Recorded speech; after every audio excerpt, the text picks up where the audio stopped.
Good morning everyone. देखो आज अपन जो चैप्टर स्टार्ट करने जा रहे हैं वो है सेंटर ऑफ मास। जैसा कि मैंने यहाँ पे अच्छे से स्पेसिफाई कर रखा है सेंटर ऑफ मास। देखो सेंटर ऑफ मास नाम से अपने को पता लग रहा है। जैसे मैं आपको एक सीधी सी बात बताता हूँ, सेंटर ऑफ मास का मीनिंग क्या होता है। जैसे लेट सपोज ये चौक है ना, मुझे इसको किसी एक स्टिक या एक पॉइंट पे इसको होल्ड करके रखना है। क्या करना है? एक होल्ड करके रखना है।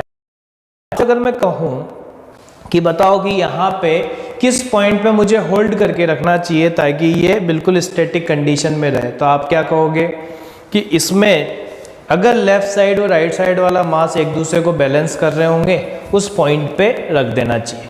अब ये वो ऐसा कौन सा पॉइंट होगा जिसमें ये आपस में एक दूसरे को बैलेंस करेंगे? तो ऐसा जो पॉइंट होने वाला है बच्चों वो है सेंटर ऑफ मास। अपन ऐसे कह सकते हैं कि जब कभी भी सेंटर ऑफ मास एक ऐसा पॉइंट होता है जिसके चारों तरफ जो मास है वो यूनिफॉर्मली डिस्ट्रीब्यूट होता है। क्या होता है? The centre of mass is the point about which the mass is uniformly distributed. मतलब जितना मैं राइट साइड में कहूँगा है ना, उतना ही लेफ्ट साइड में मास होगा। जितना अपवर्ड कहूँगा उतना ही डाउनवर्ड होगा। ठीक है, जितना आगे कहूँगा उतना ही पीछे मास होगा। मतलब हर डायरेक्शन में यूनिफॉर्मिटी होनी चाहिए। वही उसका क्या कहलाता है? सेंटर ऑफ मास। ठीक है, अब सेंटर ऑफ मास की जरूरत क्यों पड़ती है? सेंटर ऑफ मास की जरूरत इसलिए पड़ती है बच्चों, जैसे मैं आप लोगों को एक सीधी सी एक चीज बताता हूँ। Why centre of mass is required. हमें सर सेंटर ऑफ मास की जरूरत क्यों पड़ी? क्योंकि अब अपन वो देखने वाले हैं कि कोई भी कंटिन्यूस, मतलब अभी तक तो अपन ने ये देखा था कि कोई भी मास जो होता था वो पार्टिकल की फॉर्म में होता था। कोई भी मास होता था वो किसकी फॉर्म में? पार्टिकल। मतलब छोटे छोटे पार्टिकल होते थे जिसके अंदर अपने को कोई टेंशन लेने की जरूरत नहीं होती थी। अब अपन ये देखेंगे, मान लो रोड मूव करी तो क्या होगा, है ना। मतलब अब अपन ऐसी ज्योमेट्री देखने वाले हैं जिसके अंदर जब वो पूरी ज्योमेट्री मूव करेगी तो फिर कैसे डील करेंगे। तो अब सेंटर ऑफ मास की जरूरत क्यों पड़ी मैं बताता हूँ। जब इतनी कंटिन्यूस बॉडी जब मूव करेगी तो हमारे को हर एक बॉडी का मूवमेंट कंसीडर करने में डिफिकल्टी होगी। ऑब्वियस सी बात है। जैसे मैं आपको एक चीज़ बताऊं, मान लो ये रोड है, इसको मैं लेके जा रहा हूं, तो ये वाले पार्टिकल आगे हैं, ये वाले पार्टिकल क्या है?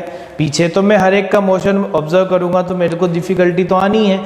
तो उस डिफिकल्टी को दूर करने के लिए अपन किससे डील करते हैं? सेंटर ऑफ मास से। कैसे डील करते हैं?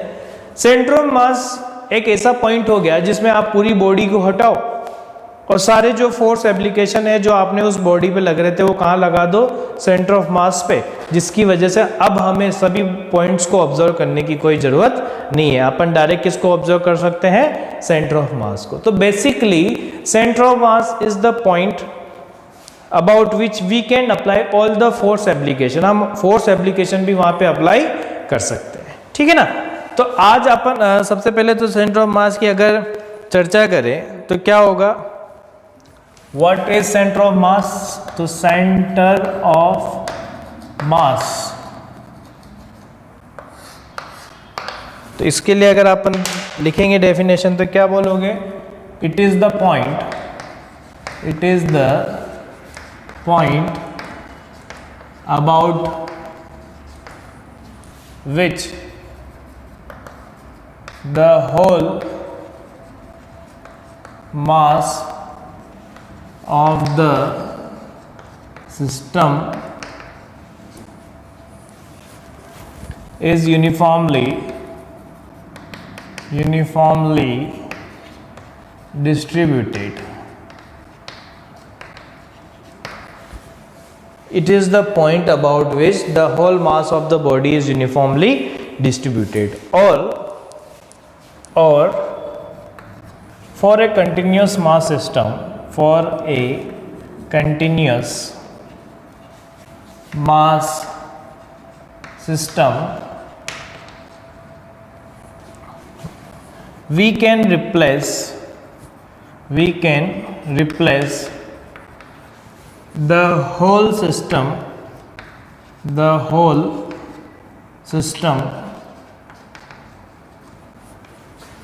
by a single point and can apply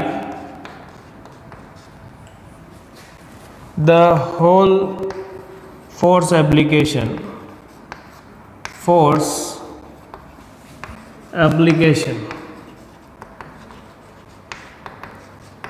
क्या हो गया? सेंटर ऑफ मास एक ऐसा पॉइंट होता है जिसमें आप सभी को हटाओ और केवल एक क्या लगा दो, पॉइंट लगा दो, और उस पॉइंट पे सारे फोर्सेस को आप क्या कर दो, डिनोट कर दो। वही हमारा क्या हो जाएगा, सेंटर ऑफ मास, है ना। अब इसमें जैसे मैं आपको पहले चीज कहूँ, फर्स्ट जैसे अगर अपन जो चर्चा करने वाले हैं पहला, वो हो गया हमारे फॉर डिस्क्रीट मास सिस्टम। देखो कंटिन्यूस होना जरूरी नहीं है। डिस्क्रीट का मतलब क्या हो गया, कुछ पार्टिकल अलग अलग जगह पे होके अलग अलग छोटे छोटे सेपरेटेड फॉर्म में होते हैं, वो भी क्या बना रहे होते हैं, सेंटर ऑफ मास। जैसे मैं आपको एक चीज़ बताता हूँ, मान लो अगर मैं आपसे कहूँ, क्या कहूँ, मान लो अगर अपने को यहाँ पे वो निकालना हो तो कैसे निकालेंगे, जैसे ये अपना कार्टेशियन कोऑर्डिनेट है, एक पार्टिकल यहाँ है कितना m1, एक पार्टिकल यहाँ है कितना m2, एक पार्टिकल क्या है m3, ठीक है। ये हो गया r1, ये हो गया r2, ये हो गया r3, इसके कोऑर्डिनेट, ये हो गया r1, ये हो गया r2 और ये क्या हो गया r3, यानी कोऑर्डिनेट x1 y1 z1 है, और यहाँ पे x2 y2 और z2 है, और यहाँ पे कितना हो गया x3 y3 और ये कितना है z3। तो ये तीन मासेस हो चुके हैं, ये अपना x, ये y और ये हमारा क्या हो चुका है z कोऑर्डिनेट। तो सेंटर ऑफ मास में अगर अपने से बोला जाए कि what is the centre of मास, तो यहाँ पे आप ये कह सकते हो coordinate of centre of mass COM, जिसे आप कह सकते हो अबाउट ओरिजिन। ये जरूरी लिखना है, अबाउट ओरिजिन मतलब किसके रेस्पेक्ट में आप निकाल रहे हो। तो अगर ओरिजिन के रेस्पेक्ट में देखेंगे तो क्या आएगा, RCM यानी सेंटर ऑफ मास के कोऑर्डिनेट क्या आएगा, ये होता है summation of MI RI upon MI, where I varies from 1 to n, I varies 1 to n, है ना। मतलब कहने का मतलब आप ऐसे समझ लो, RCM is equal to M1 R1 plus M2 R2 plus M3 R3 divided by M1 plus M2 plus M3। ये हमारा क्या हो चुका है, RCM सेंटर ऑफ मास के कोऑर्डिनेट। जैसे मैं आपसे कहूँ R1, तो R1 आप क्या लिखोगे, x1 i के प्लस y1 j के प्लस z1 k के, ये तो लिखोगे। R2 भी क्या आएगा, x2 i के, क्योंकि आपने ये स्पेसिफाई कर रखा है y2 j के प्लस z2 k के, ये लिखेंगे। और अगर मैं यहाँ पे कहूँ R3 क्या लिखोगे, तो R3 क्या आ जाएगा, x3 i के प्लस y3 j के प्लस z3 k के, ये लिखेंगे। अब मुझे एक चीज़ बताओ, अगर मैं कहता हूँ लेट RCM जो है वो xi के प्लस yj के प्लस zk के, है ना। तो यहाँ क्या जाएगा, अगर मुझे ये लिखूंगा तो क्या आएगा, xi के प्लस yj के प्लस zk के RCM की value is equal to M1 क्या आ जाएगा, x1 i के प्लस y1 j के प्लस z1 k के प्लस M2 x2 i के प्लस y2 j के प्लस z2 k के प्लस M3 x3 i के प्लस y3 j के प्लस z3 k के divided by M1 plus M2 plus M3। ठीक, अब अगर मैं इसको सेपरेट लिखूँ तो ऐसे लिख सकता हूँ ना, ये तो हो गया xi के प्लस yj के प्लस zk के, यहाँ क्या आ जाएगा M1 x1 plus M2 x2 plus M3 x3 divided by m1 plus m2 plus m3, ये हो गया आई के। Please m1 y1 plus m2 y2 plus m3 y3 divided by m1 plus m2 plus m3, ये आ गया जे के। और plus अगर अपन देखेंगे तो आएगा m1 z1 plus m2 z2 plus m3 z3 divided by m1 plus m2 plus m3 के। ठीक है, तो यहाँ से मैं क्या लिख सकता हूँ कि XCM की वैल्यू जो निकल के आई, कोऑर्डिनेट x कोऑर्डिनेट जो आएगा वो आएगा m1 x1 plus m2 x2 plus m3 x3 divided by m1 plus m2 plus m3। ऐसे YCM निकालूंगा तो YCM क्या जाएगा, m1 y1 plus m2 y2 plus m3 y3 divided by m1 plus m2 plus m3। ऐसे ही ZCM निकालेंगे तो क्या जाएगा, m1 z1 plus m2 z2 plus m3 z3 divided by m1 plus m2 plus m3। ठीक है, तो ये अपन ने देखा कि सेंटर ऑफ मास के कोऑर्डिनेट निकालने का जो तरीका होता है वो कुछ इस तरीके से होता है। ठीक है,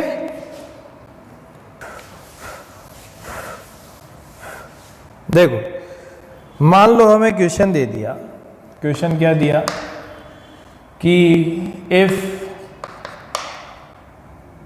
1 kg I cap J cap K cap 3 kg 2 I cap minus J cap plus 3 K cap and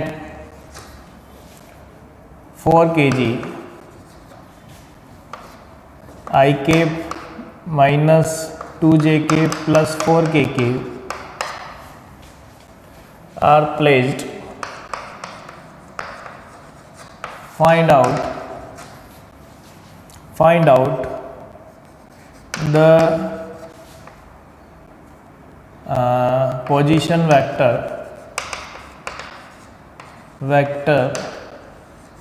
of COM। क्या बोला हुआ है, पोजीशन वेक्टर बताना है आपको किसका, COM का। पहला अबाउट ओरिजिन, और सेकंड पॉइंट की बात करें तो अबाउट 1 kg। किसके अबाउट बताना है, पहले में तो COM के अबाउट और सेकंड में आपको बताना है 1 kg के अबाउट। यहाँ तक क्लियर है। अब देखो इसमें सॉल्व करने का तरीका क्या है बच्चों, सॉल्व करने के लिए सिंपल सी चीज़ है, जैसा अपन ने देखा था कि सेंटर ऑफ मास के कोऑर्डिनेट होते हैं RCM is equal to m1 r1 plus m2 r2 plus m3 r3। आपने ओरिजिन के रेस्पेक्ट में तो बता ही रखा है, तो इसके रेस्पेक्ट में क्या होगा तो निकाल सकते हैं, कोई दिक्कत नहीं है। RCM अगर मैं निकालूंगा डायरेक्ट तो कैसे निकालूंगा, m1 r1 plus m2 r2 plus m3 r3 divided by m1 plus m2 plus m3, जो कि जब मैं यहाँ लिखूँगा RCM क्या आएगा, m1 यानी 1, यह आएगा I cap plus J cap plus K cap plus 3, यह आ जाएगा 2I cap minus J cap plus 3K cap plus यह आएगा 4, यह आया कितना I cap minus 2J cap plus 4K cap divided by 1 plus 3 plus 4।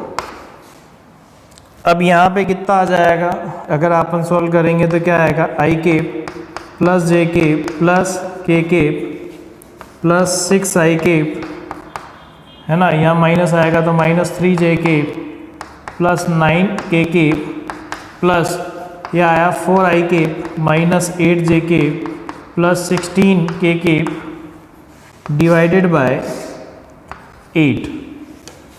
यह आ गया, ये तो इजी है। कितना आ जाएगा, अगर अपन देखें आई कैप को ऐड करेंगे तो 6 4 1 कितना आया 11 आई कैप प्लस देखो -3 -8 -11 + 1 करोगे तो ये आ जाएगा -10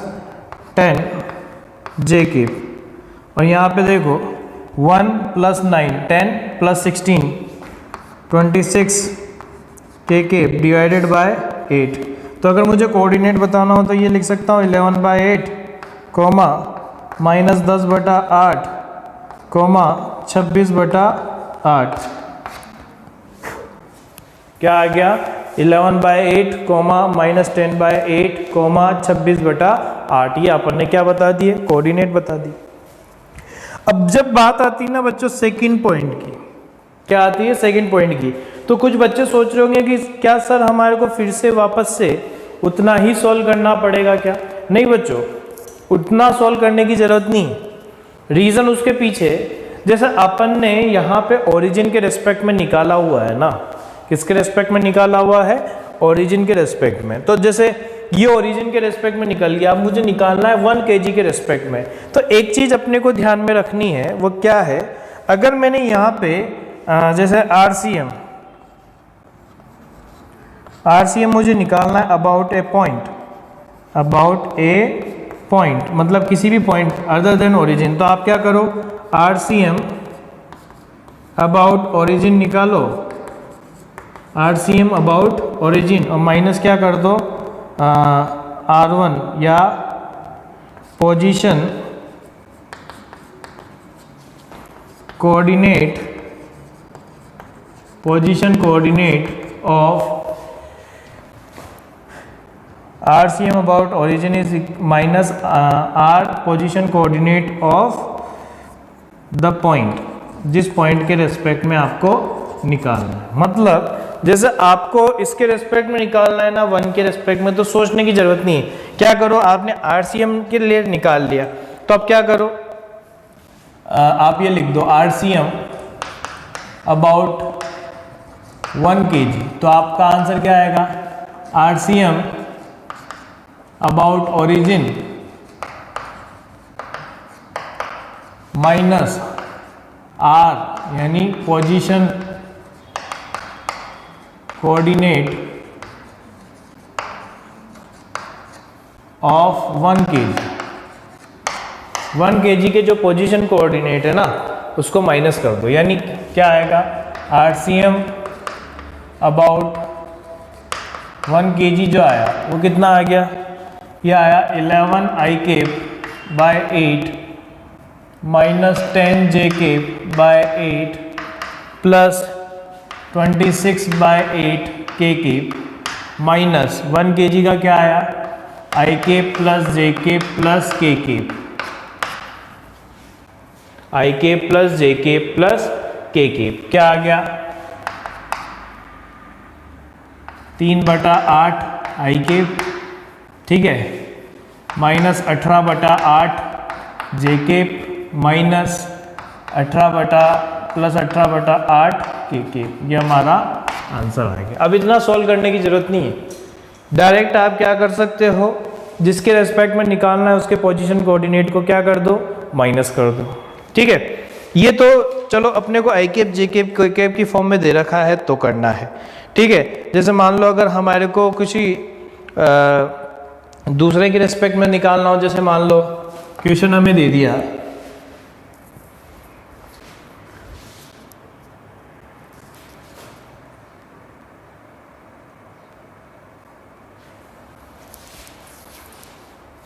तो यहाँ पे देखो, जैसे मान लो हमें क्वेश्चन दे रखा है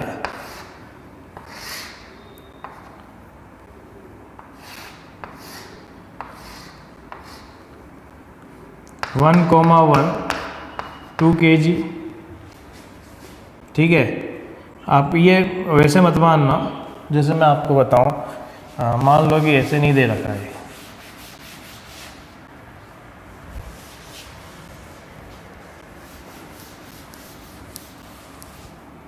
हमें दे दिया क्वेश्चन कुछ इस तरीके से।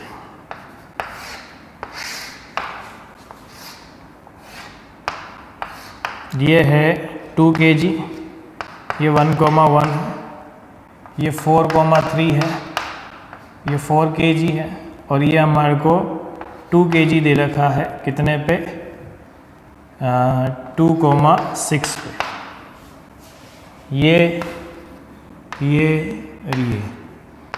A, ये B और ये C। आपसे बोला हुआ है फाइंड आउट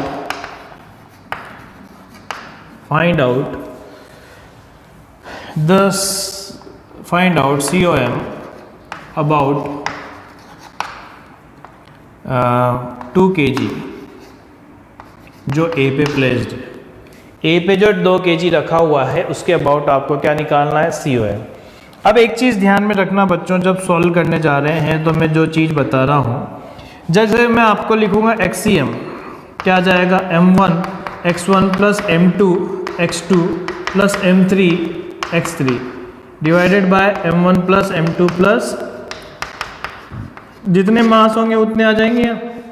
अब ये X1 क्या है, X1 है जिस भी पॉइंट के रेस्पेक्ट में निकाल रहे हो उसके पहले मास से दूरी। जैसे मैं A के रेस्पेक्ट में निकाल रहा हूँ, है ना, तो पहला मास भी A ही है, तो क्या होगा, A की A से डिस्टेंस कितनी हो गई। जैसे यहाँ XCM की बात करूँ तो यहाँ क्या आएगा, देखो पहले अपन ओरिजिन के रेस्पेक्ट में निकाल रहे थे तो X1 क्या था, पहले मास की ओरिजिन के रेस्पेक्ट में डिस्टेंस, X कोऑर्डिनेट, है ना। अब आप इसके रेस्पेक्ट में निकाल रहे हो, किसके रेस्पेक्ट में, पहले मास के रेस्पेक्ट में, तो इसकी खुद के रेस्पेक्ट से डिस्टेंस कितनी हुई, 0। तो यहाँ आप क्या लिखोगे, इसका कोऑर्डिनेट खुद के रेस्पेक्ट में तो 0 ही हुआ ना। फिर मैं आपसे कहूँ कि B वाला, तो B वाले के लिए आप मास क्या लिखोगे, 4 लिखोगे, और यहाँ कितना आ जाएगा, इसकी x कोऑर्डिनेट कितना हो गया, 4 - 1 यानी कितना हो गया, 3 हो गया। 4 - 1 कितना हो गया, 3। और यहाँ पे कितना आ जाएगा, देखो अगर अपन वो निकालेंगे,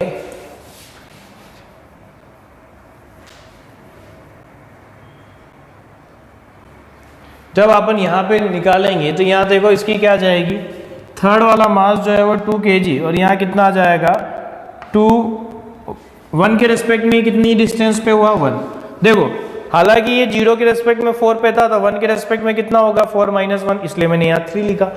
इसके x कोऑर्डिनेट 2 थे 0 के रेस्पेक्ट में, पर 1 के रेस्पेक्ट में कितने हुए, ये डिवाइड बाय टोटल मास में सब आएंगे, कितना है 2 प्लस कितना 4 प्लस 2, आंसर कितना आएगा।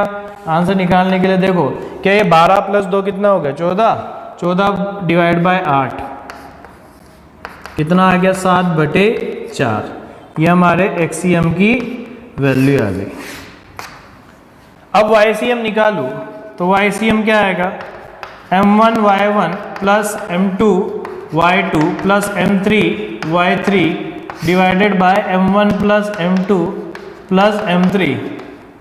तो YCM जब निकालेंगे तो क्या आएगा, अब वहाँ पे Y कोऑर्डिनेट लेने, क्या आएगा 2, यहाँ पे 0 प्लस 4 kg है, इसकी 1 के रेस्पेक्ट में डिस्टेंस कितनी है Y कोऑर्डिनेट की, देखो कितना आ जाएगा 4 × 2, 3 - 1 करेंगे तो कितना हो गया 2 प्लस 2, यहाँ कितना आ जाएगा 5 डिवाइडेड बाय 2 प्लस 4 प्लस 2, कितना आया YCM की वैल्यू, यह आ गया 8 प्लस 10 डिवाइडेड बाय 8, कितना आया ये 18 डिवाइड बाय 8 यानी आ गया 9/4, कितना आ गया 9/4। ठीक है, तो बात समझ में आई कि अपने को क्या करना है। अपने को ये चीज़ ध्यान में रखनी है कि किस तरीके से डिस्क्रीट मास सिस्टम के अंदर सेंटर ऑफ मास के कोऑर्डिनेट की कैलकुलेशन करनी है। जल्दी से रिप्लाई करो। सभी बच्चों को ये चीज़ क्लियर हो गई हो, या किसी को कोई डाउट हो तो मुझसे पूछ सकता है।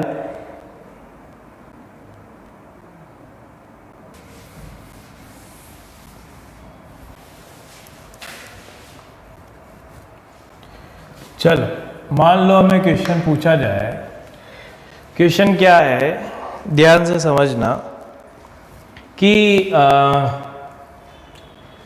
2 मास है, क्या है 2 मास है और एक दूसरे से कहाँ रखे हुए हैं, जैसे अपने से पूछा जाए ये एक दूसरे से रखे हुए हैं 4 मीटर की डिस्टेंस, ये हो गया 2 kg और ये हो गया 4 kg, है ना। आपसे बोला जाए, फर्स्ट तो ये बोला है find out find out the COM, find out COM कहाँ पे आएगा, है ना। कहीं से भी बता दो, क्वेश्चन ने ऐसा कुछ स्पेसिफाई आपको नहीं कर रखा है कि किस जगह से आपको बताना है, ठीक। दूसरी चीज क्या बोली हुई है, second, if 4 kg is moved towards right by 1 meter, how much 4 kg should, how much 4 kg should move so that COM remain at same place। COM जो है वो उसी जगह पे रखा रहे, ठीक है। थर्ड अगर अपन बात करें,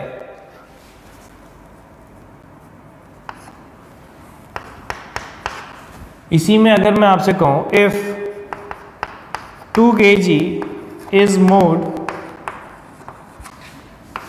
towards right by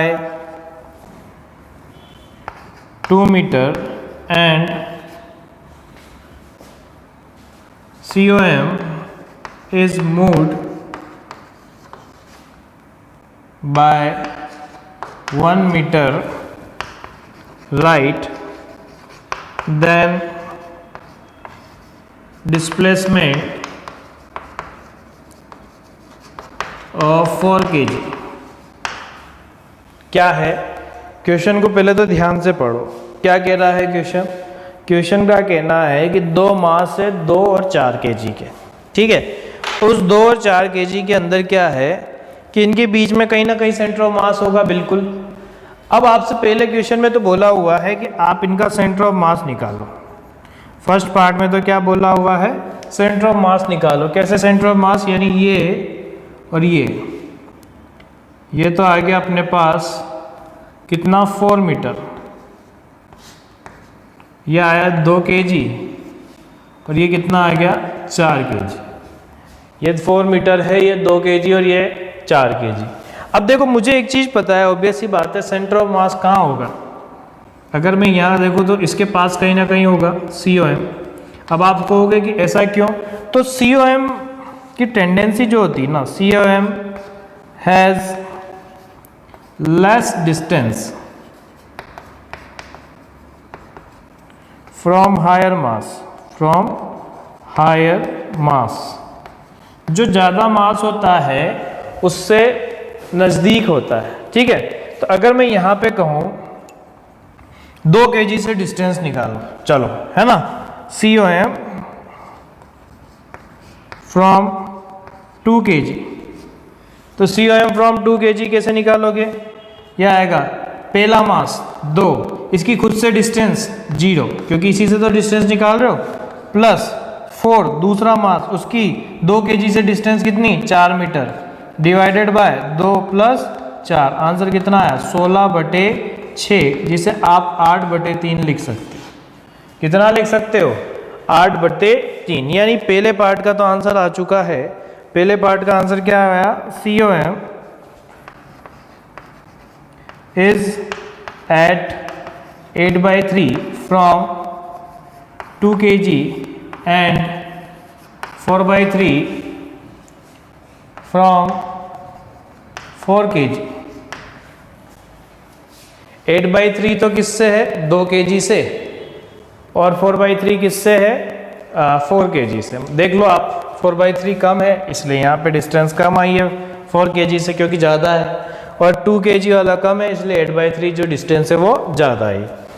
अब बात आती है कि सेकंड टाइप के क्वेश्चन को कैसे करें, सेकंड वाले को। तो सेकंड वाले में क्या है बच्चों, आपको ऐसा समझना है, कैसा समझना है, जैसे ये है और ये है, मुझे कोई मतलब नहीं, मान लो ये COM है, ठीक। तो मुझे ये बताओ, अगर मैं इसको 0 मान लूँ, सोच के देखना, तो क्या ये 4/3 पे हुआ, और ये -8/3 पे होगा या नहीं होगा?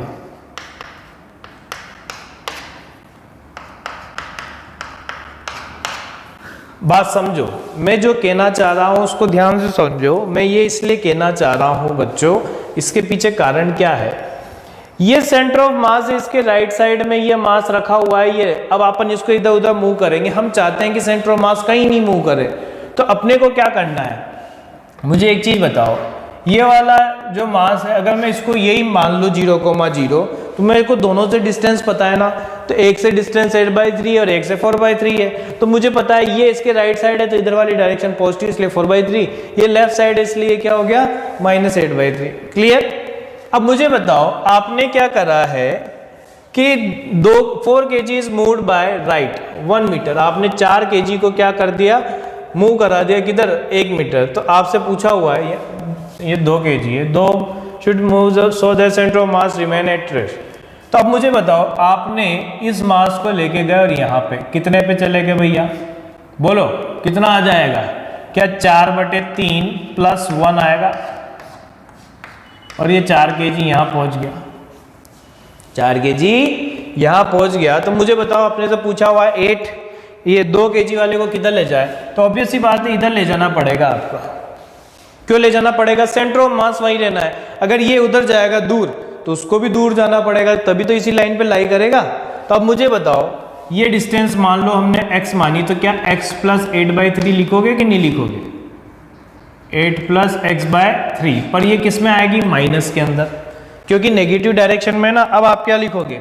हम ये लिखेंगे कि XCM is equal to m1x1 + m2x2 divided by m1 + m2, यही होगा ना। तो अब मुझे बताओ यहां पे अगर मैं कहूं तो XCM तो अभी 0 ही रहा, XCM तो कितना रहा 0, m1 कितना, ये 4 kg का मान लेते हैं तो ये 4, डिस्टेंस कितनी हो गई 4/3 + 1, फिर दूसरा मास कितना 2 kg का, डिस्टेंस कितनी हो गई, डिस्टेंस को आप यहाँ पे लिख दो माइनस, तो यहाँ कितनी आ जाएगी माइनस में कितना 8/3 + x डिवाइडेड बाय जो भी टोटल मास है 4 + 2, पर अपने को पता है 0 में चला जाएगा तो वही हो ही जाएगा, तो कितना आएगा 4, यह आ जाएगा 7/3 इज इक्वल टू 2x + 8/3। ठीक है? अब मुझे बताओ ये इससे क्या हो गया, 2 बार कैंसिल, तो कितना आया 14/3 इज इक्वल टू x + 8/3। तो अपने आप आपका आंसर आ गया ना, कितना आया, यह आ जाएगा 14/3 - 8/3 इज इक्वल टू x। तो x की वैल्यू जो निकल के आ गई वो 6/3 यानी कितना आ गया 2 मीटर आ गया। यानी x को खिसकाना पड़ेगा कितना, 2 kg को खिसकाना पड़ेगा कितना, अगर उसकी करंट पोजीशन से पूछा जाए तो 2 मीटर, और अगर सेंटर ऑफ मास से पूछा जाए तो कितने डिस्टेंस पे होना चाहिए, तो 2 + 8/3। ये तो आपको आंसर देना आना चाहिए भाई। सेंटर ऑफ मास से देखो तो एक्चुअल में ये कितना मूव किया है 7/3, तो इसका भी तो आप बता सकते हो ना। अब अपन देखो उसी से फायदा क्या हुआ, जब मैं थर्ड पार्ट करूंगा, क्या करूंगा थर्ड वाला पार्ट, तो क्या बोला है if 2 kg is moved towards right. ठीक है, तो चलो लिख देते हैं कि ये हमारा 0,0 यहाँ पे कितना था 4/3,0, यहाँ 4 kg था, है ना, और यहाँ पे कितना -8/3,0, और ये कितना था 2 kg पे था। ठीक, अब आपसे बोला हुआ है क्वेश्चन ने कि 2 kg is move towards right, 2 kg को राइट में मूव कर दिया, कितना कितना मूव किया 2 मीटर, तो 2 मीटर मूव कर देंगे, और सेंटर ऑफ मास जो है वो मूव हो गया राइट, कितना 1 मीटर यानी ये 1। तो मुझे बताओ COM आ चुका है 1,0 पे, आया कि नहीं आया, 1,0 पे कौन आ चुका है COM, जो आपने पहले ये माना हुआ था उसके रेस्पेक्ट में आया। ये कितने पे आ गया, तो ये आ गया -8/3 + 2, क्या आ जाएगा, -2/3 0 आएगा कि नहीं आएगा। तो यहाँ 2 kg यहाँ आ चुका है, तो 4 kg कितना आएगा, तो 4 kg मान लो यहाँ कहीं आ गया, तो आप ये लिखोगे ना 4/3 प्लस एक्स। क्या लिखोगे, 4/3 प्लस एक्स। क्लियर है या नहीं है। 4/3 प्लस एक्स लिखेंगे तो ये अपन ने लिख दिया।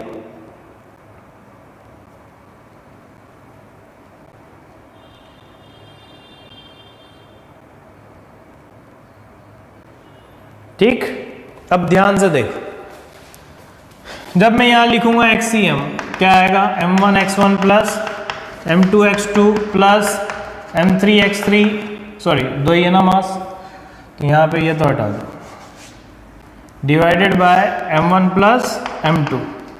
अब नया सेंटर ऑफ मास का कोऑर्डिनेट क्या हो गया भाई, 1, लिख दो 1। m1 की वैल्यू कितना, 4 kg, कोऑर्डिनेट 4/3 प्लस एक्स, उसकी खुद की पोजीशंस।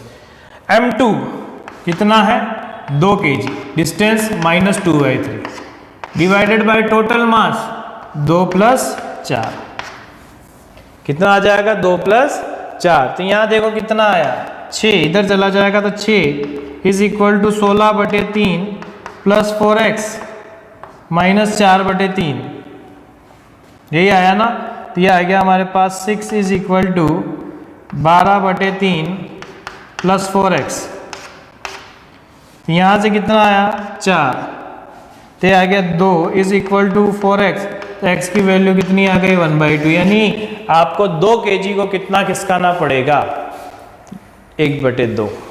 कितना खिसकाना पड़ेगा, 1/2। अब आप सोच रहे होंगे कि सर क्या हमेशा ही ऐसा करना पड़ेगा क्या, जब सेंटर ऑफ मास मूव करेगा तो आपको ऐसा ही करना पड़ेगा। पर देखो बिल्कुल फिक्स मेथड है, कोई डिफिकल्टी वाली बात नहीं है।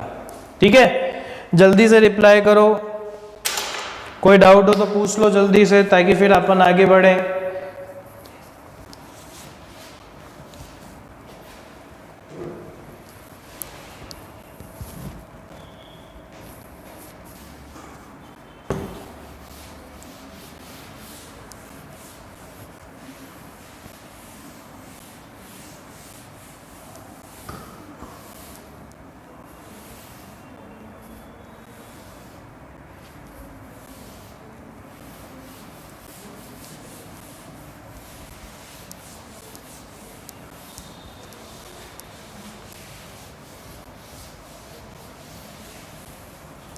चलो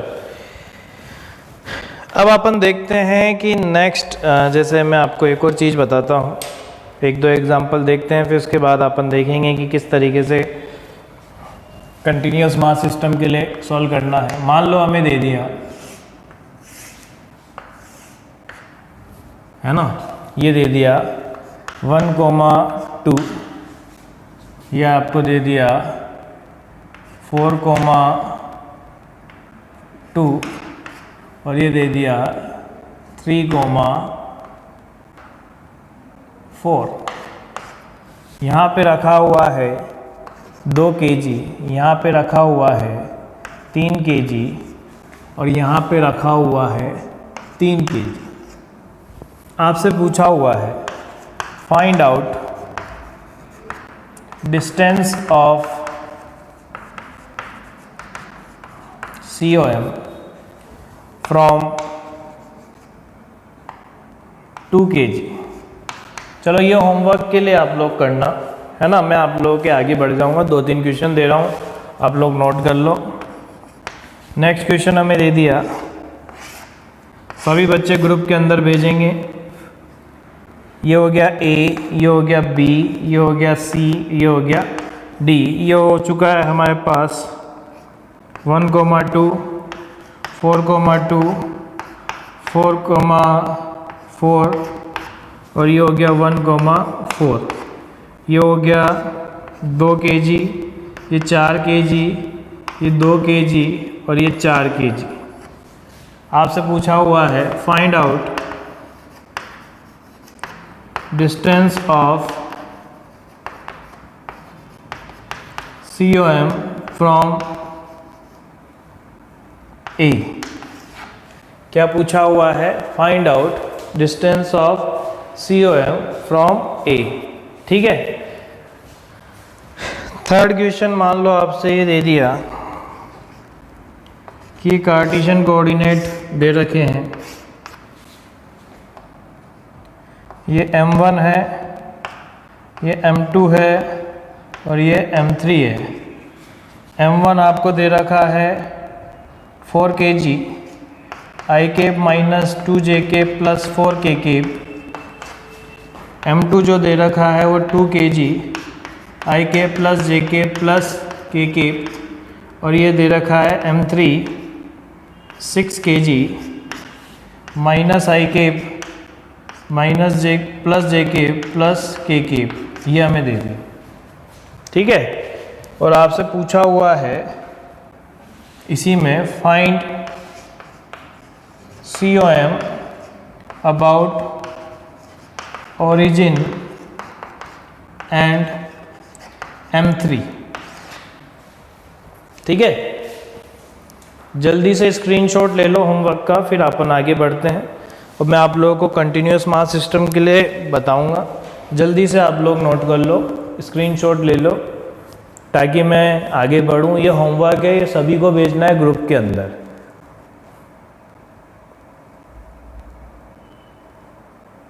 हर एक बच्चे का आंसर आना चाहिए।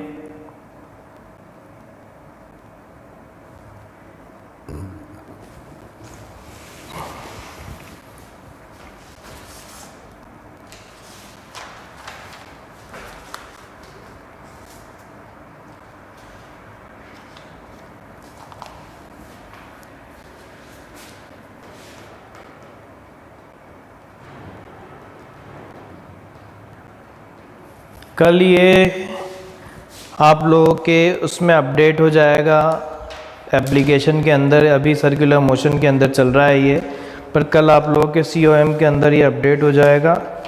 तो आप सभी से रिक्वेस्ट है आप उसी के अंदर देखें। ठीक है।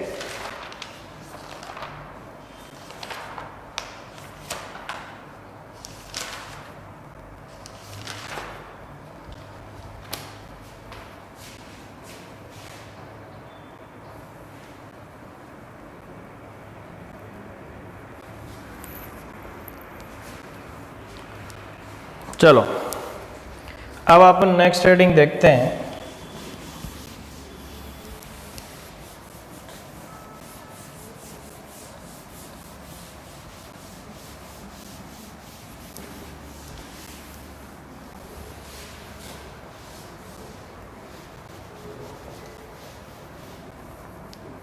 क्या है नेक्स्ट हेडिंग?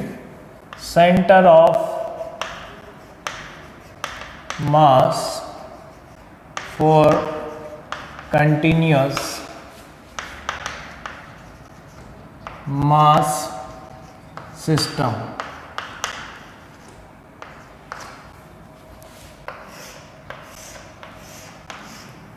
क्या है? Centre of mass for continuous mass system. ठीक है। Centre of mass continuous mass system के लिए किस तरीके से कैलकुलेट करेंगे, देखो ध्यान से समझो। पहली चीज तो ये ध्यान में रखना बच्चों, कंटिन्यूस मास सिस्टम के लिए जब अपन कैलकुलेट कर रहे हैं तो देखो मैंने आपको बताया था फॉर डिस्क्रीट मास सिस्टम क्या देखा था? RCM summation of MI RI upon summation of MI, where I1 to N I1 to N, यही है।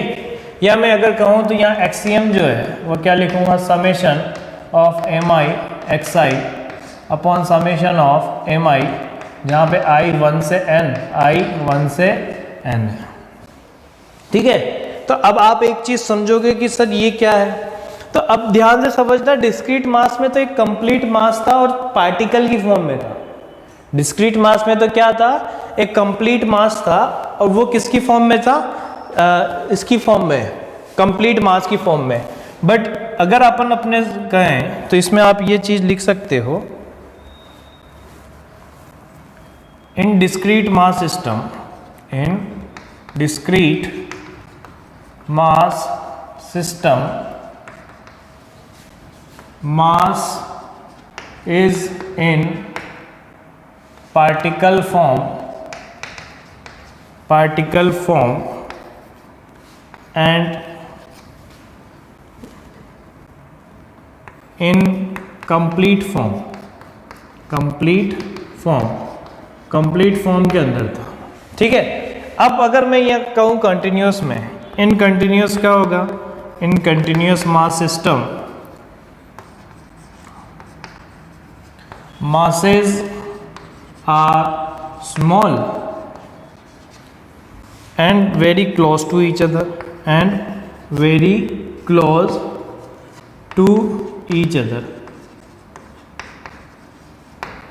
एक दूसरे से क्या होंगे, बहुत क्लोज होंगे। तो जब क्लोज होंगे और मास बहुत कम होते हैं, तो देखो जब मास कम होता जाता है तो मैंने आपको बताया था m किससे कन्वर्ट हो जाएगा, dm से, और समेशन किससे हो जाएगा, इंटीग्रेशन से। जहां पे ऐड कर रहे थे ना, ये तो एडिशन था, समेशन का मतलब क्या हो गया, एडिशन, जो आप ऐड कर रहे हो। और वही जब कम छोटे छोटे मासेस को लेके अपन करते हैं तो वहाँ क्या हो जाएगा, ये एडिशन हो जाएगा, इंटीग्रेशन हो जाएगा। और इंटीग्रेशन को सॉल्व करते ही अपन जानते हैं कि किस तरीके से सॉल्व किया जाता है। तो यहाँ पे जो फॉर्मूला बनेगा वो आ जाएगा हमारे पास XCM, हर एक के लिए बता रहा हूँ मैं, है ना, integral of XDM upon integral of DM की वैल्यू क्या है। ठीक, अच्छा x क्या है, तो x यहाँ पे है coordinate of COM of small mass element. ये ध्यान में रखनी है, क्या है, कोऑर्डिनेट ऑफ COM, मतलब जो भी सेंटर ऑफ मास का कोऑर्डिनेट है। कौन से सेंटर ऑफ मास का कोऑर्डिनेट, जो आपने एलिमेंट लिया है ना उसके सेंटर ऑफ मास का कोऑर्डिनेट। अब देखो पार्टिकल सिस्टम के लिए COM लिखने की कोई दिक्कत अपने होगी नहीं, इसलिए मैं आपसे यहाँ पे कह रहा हूँ कि अपने को ये ध्यान में रखना है। ऐसे ही क्या हो जाएगा, y क्या हो जाएगा, ये तो x कोऑर्डिनेट हो गया, ये क्या हो जाएगा, y coordinate of COM of small mass element.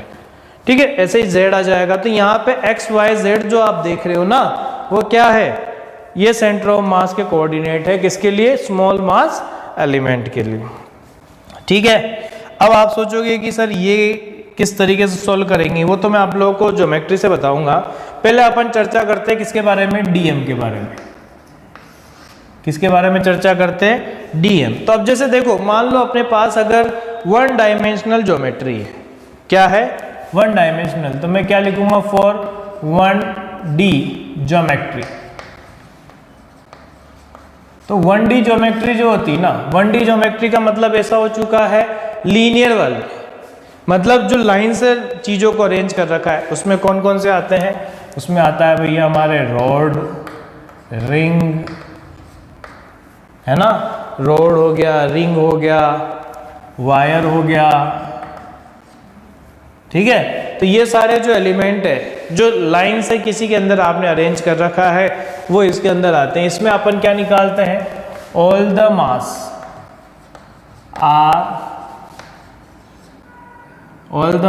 Are distributed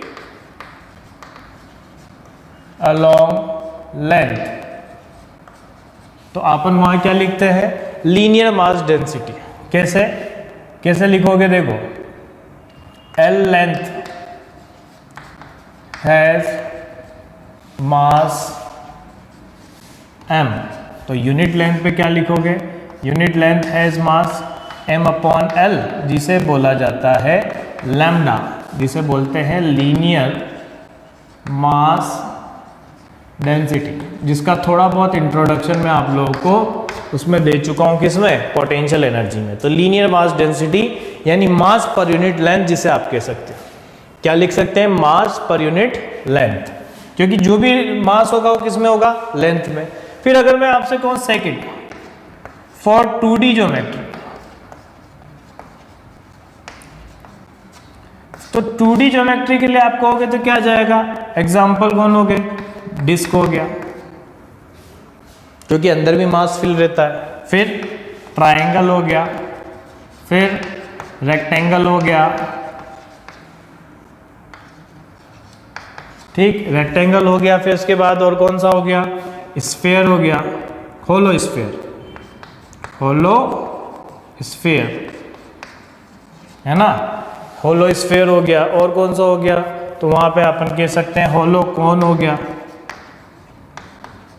तो ऐसे बहुत सारी ज्योमेट्री है जिसके अंदर ऐसा होता है। ठीक, इसमें आप क्या लिखोगे, जो भी मास होता है वो सारा एरिया पे डिस्ट्रीब्यूट होता है, क्योंकि अब 2 डायमेंशनल हो गई ना, तो लेंथ और विड्थ दोनों आएगी। तो अपन यहां क्या लिखेंगे कि a area has mass capital M. तो यहां क्या लिखोगे, यूनिट एरिया हैज मास, तो यहां लिखेंगे m अपॉन ए, जिसे लिखते हैं सिग्मा, और जिसे लिखा जाता है एरियल मास डेंसिटी, है ना, जिसे आप ऐसे भी लिख सकते हो मास अपॉन एरिया, है ना, किलोग्राम पर मीटर स्क्वायर। और तीसरा जो होता है 3 dimension geometry, for 3D geometry. तो 3D ज्योमेट्री के लिए चर्चा करें तो 3D में कौन कौन सी आती है। सबसे पहला काम 3D में आ गया है सॉलिड स्फीयर, सॉलिड कॉन, फिर क्यूब, फिर क्यूबॉइड, है ना, और इसके अंदर सिलेंडर। तो ऐसी बहुत सारी चीज़ें हैं जो इसके अंदर आ रही है। तो अपन इसमें क्या कहेंगे कि वॉल्यूम में डिस्ट्रीब्यूट होगा, तो V volume has mass capital M, तो यूनिट पे क्या आ जाएगा, M अपॉन V, यानी मास पर यूनिट वॉल्यूम, जिसे अपन लिखते हैं रो। क्या लिखा जाता है, मास पर यूनिट वॉल्यूम, जिसे क्या कहा जाता है, रो। तो ये चीज़ें हैं जिनके बारे में अपन चर्चा करने वाले हैं। इसी डिस्कशन को अपन और आगे बढ़ाएंगे। ये ध्यान में रखना, लैम्डा, सिग्मा और रो, ये सब क्या होते हैं, इन्हीं के बारे में अपन चर्चा करेंगे नेक्स्ट लेक्चर के अंदर। ठीक है, चलो।